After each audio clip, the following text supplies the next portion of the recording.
This video is based on an article written by Gabriel Robert and Dennis Granja. This article refers to the use of target costing and Kaizen costing in the construction industry. But first, we need to define what is target costing and Kaizen costing. Target costing is a tool adopted by manufacturers to improve the production process. And the main objectives are to define the sale price not by the production cost, but rather upon the price that a customer is willing to pay.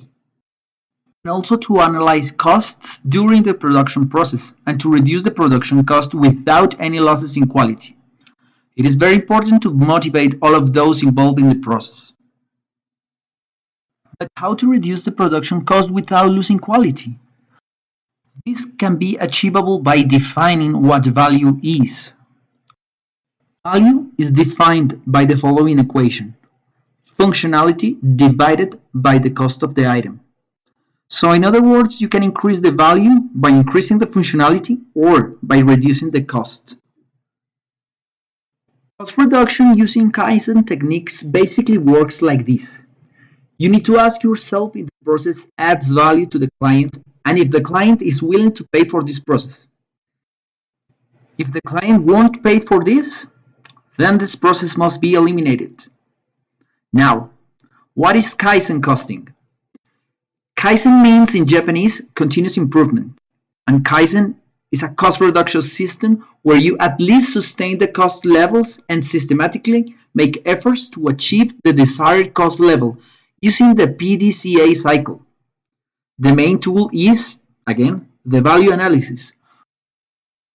This is achieved by making small but frequent cost reductions and keeping quality and performance. This was implemented by the Toyota Motor Corporation on the early 2000s. How do we apply this in the construction industry?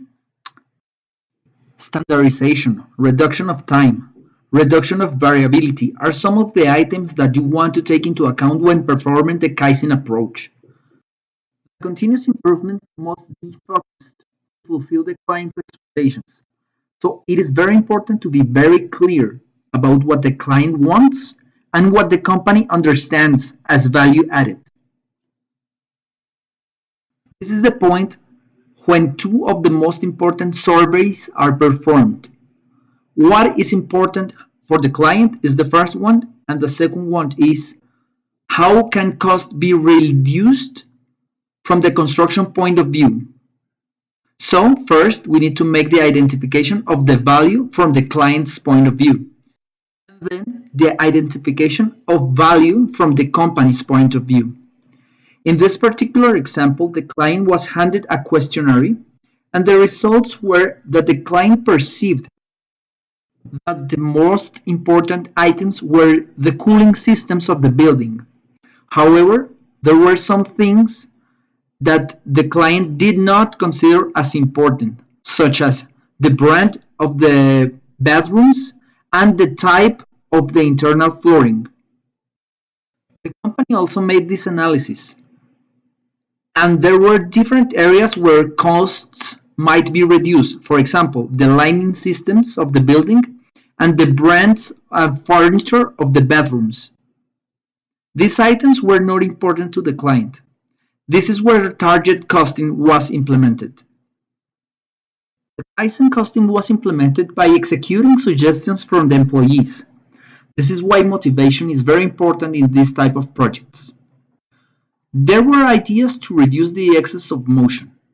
Before, the masonry was unloaded in any place, so the mason went to search the bricks in accordance with the demand.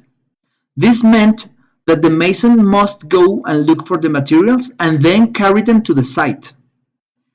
That is excess of motion. What the employees thought to solve this waste was to have a messenger that transported the materials to each mason on the site so that the mason won't have to leave the site. On the external area, the employees suggested that instead of placing two platforms, one to execute the external painting and the other one to install the awning, what we could do was to train one employee to do both tasks. So that way, one platform was needed, and that implied a reduction of costs from the rental of the platforms, and also the waiting time was reduced because there was no need to wait for the finishing of the painting job to start the awning installation. Regarding the cooling system, how they did the job before was that the ducts were installed without isolation. And then, after, an employee had to climb to the duct to isolate it. This created a risk for the employee and also a delay because working on heights is more difficult than working on the floor. So what they did was that they isolated the ducts on the ground and then they proceeded with the installation of the ducts. What we can conclude from the Kaizen approach in cost management is that communication is very important because if everyone is aligned and working for the same goal, then extraordinary things can happen. For example, in this project, 13% of cost reduction was achieved, and it is not included the time gained by using the Kaizen approach. Also, the Kaizen approach can be used on any aspect of our lives. We just have to identify what are our wastes and what type of process generate value for us.